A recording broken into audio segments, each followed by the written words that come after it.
Top 10 list, like, why would you pick this one over this one? But I have to say, Guardians of the Galaxy has to be my 7th pick. I mean, Guardians of the Galaxy was like the most comedic, odd space adventure that I've ever seen. And there were characters that I was not familiar of. I remember when it was announced that Guardians of the Galaxy was going to come out, like Marvel was going to do a very different project.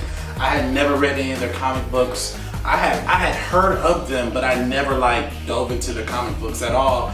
And then when I saw the movie, I fell in love with like Rocket Raccoon. I fell in love with Drax the Destroyer. I even fell in love with Chris Pine's character Star-Lord. Like that movie sets up like just basically a band of misfits. And they are forced to work together in order to defeat Ronan, the accuser. And it was just such a refreshing thing to see. I think that was the first time in the MCU where we saw characters that we didn't know that Marvel tried to sell us on, and it worked.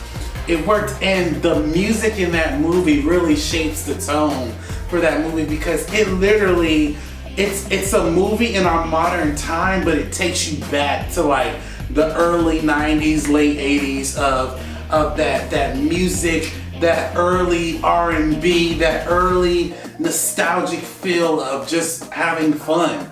And I enjoyed watching the Guardians interact with one another. They're fighting against one another. You have to band together and work as a team. The color palette for that movie was just so cool. Just the different planets that they visited, the colors of space. To see Star-Lord traveling to space to save Gamora. I mean, that just how James Gunn did a good job articulating that whole movie. I was just like, wow, like it was shocking to see. I remember watching that movie in IMAX, and I enjoyed every second of it. Rocket Raccoon, I feel like, stole the show. I mean, he was so funny in the movie. He has a smart mouth, but he can fight. He's about his business. He's a collector as well, but he also wants to make money from the things that he collects. So it was just, I mean, this was such a good movie. And also we saw Gamora, the daughter of Thanos, and we got to see her fight. We got to see her interact with the other characters as well. We got to see her very lethal, very lethal character that I wouldn't want to piss her off. That's just me.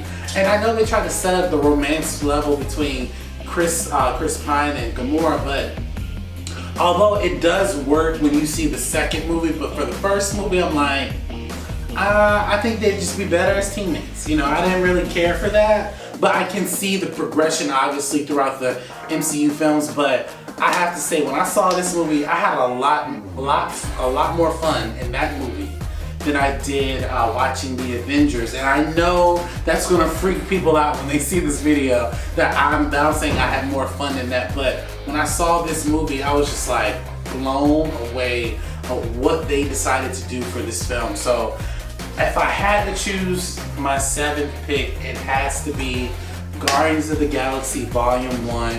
What an amazing story told from beginning to end. Just comedy, action, nostalgic, making you feel like a kid again. And also, you know, with this movie, Marvel makes you fall in love with characters that you don't know. And even as a comic book fan myself, I didn't know these characters that much. I fell in love with each and every one of those characters. So I can't wait to see what they have for in store for the Guardians of the Galaxy in the MCU, and I'm super excited for what they got going on in the upcoming films. So my 7th pick is no other than Guardians of the Galaxy.